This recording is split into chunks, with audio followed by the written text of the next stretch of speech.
If you're like me, you love having student leaders help with your production. As designers, as stage managers, they have so much to offer and so much to give. But we still need to take the main leadership position as the main drama facilitators and the directors of our program. So, how do we strike a balance when we have very excited and creative students who maybe have ideas that aren't quite the same as our ideas? In this video, I'm going to share my best strategies for how I help maintain the leadership of the program while still giving as much creative choice as possible to my student leaders. If you're new here, I'm Katie, and this is Much Ado About Drama. If you're a drama teacher or director who wants more ideas for how to run a successful program, go ahead and subscribe to the channel.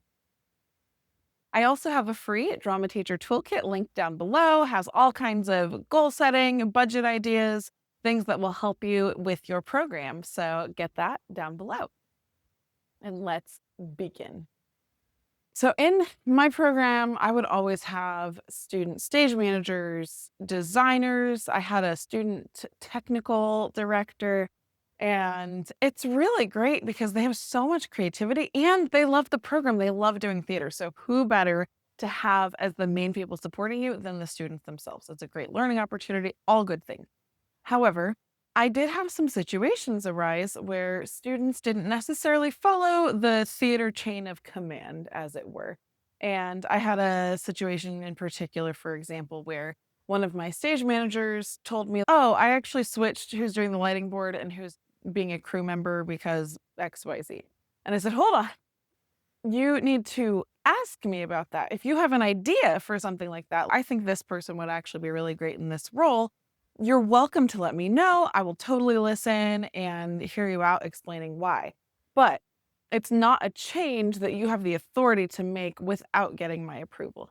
And there's a lot of reasons for that, right? Like ultimately, I am the adult in charge of the program, and I need to know physically where everyone is in the building. If someone's up on our catwalk, which is where our boards were at the school for sound and light, versus down doing set transitions, I need to know where that student is if someone needs to access that student. Also, I already had submitted the program and had those roles. And then we even had like a school field trip performance where I needed to know who was where with who was excused from class.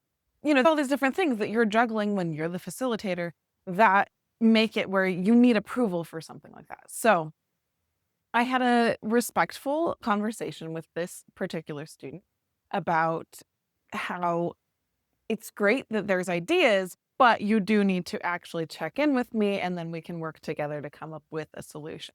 And so that prompted me to go forward and make a really clear chain of command and talk about what each of the roles and responsibilities are. And so that is something that I would hand out at the beginning of any rehearsal process to both the crew members, the designers, anyone on the student leadership team, and the cast so that everyone's on the same page and understands what's going on. And it's a conversation, particularly with my student leadership team, I would have at the beginning at the first production meeting to say, "It's awesome if you have ideas. That's the point. That's why you're here, right?" And so with those ideas, let's make sure at meetings or after rehearsal or before rehearsal, whatever it is, that you're checking in, seeing if that idea is going to work with the overall picture. And something I would always reiterate to them is it's not just because I'm trying to be in control, right?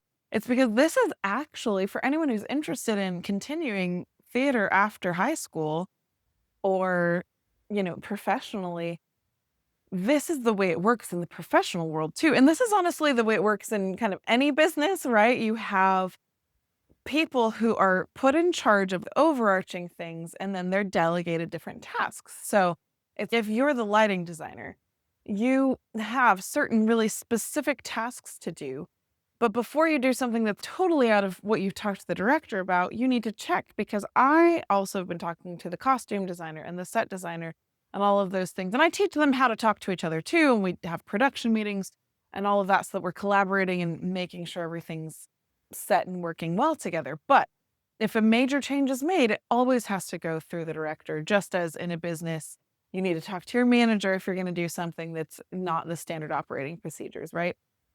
And so it's just good for them to learn that. And it was helpful for me to remember to always be very clear from the get go about what the expectations are. And in that chain of command that I would share, I would always put that the school is basically the producer, right? The school, the administration is always at the very top. So I always have to answer to them. So if I'm making a call that maybe the student is not their favorite call or they don't quite understand why, sometimes there's something that's even above my authority, right? Where I need to ultimately follow what administration is telling me to do. Again, it's just like real life. So it's a good lesson for your students.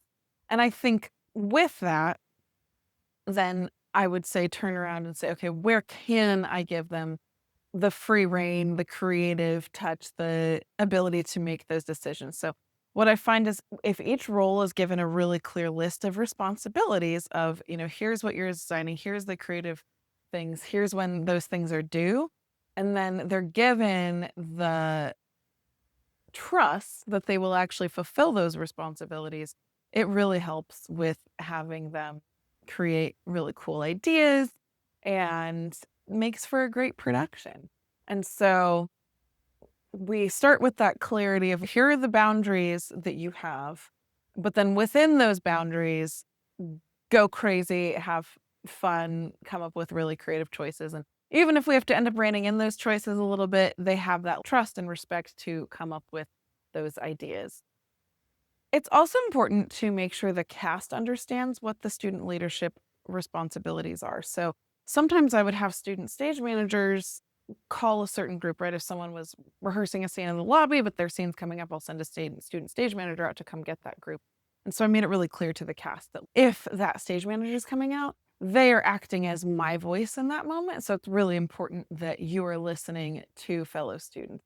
And then within that, I also am very careful with how much responsibility I'm giving to fellow students if it's something where they're telling other students what to do. So it's, if it's a simple thing like that, like, hey, Miss Ekic said it's time to come in because the scene's soon. That's one thing, but I would try to be careful with how much I was giving where they're essentially policing other students. I didn't want that to be happening. And so you have to figure out with your program what works, but whatever it is, make sure it's clearly communicated to the cast, the crew, everyone involved. The parents too, right? If you have parent volunteers, understanding that, hey, these student stage managers know the show really well and they're going to help with calling places and all of these things. So the parents can just support them in that leadership role too. Ultimately, figure out how you can be the best facilitator while also allowing your students to take on these leadership roles. Again, that toolkit's linked down below, and keep an eye out for future products related to student leadership opportunities. Happy teaching, happy directing, and break a leg.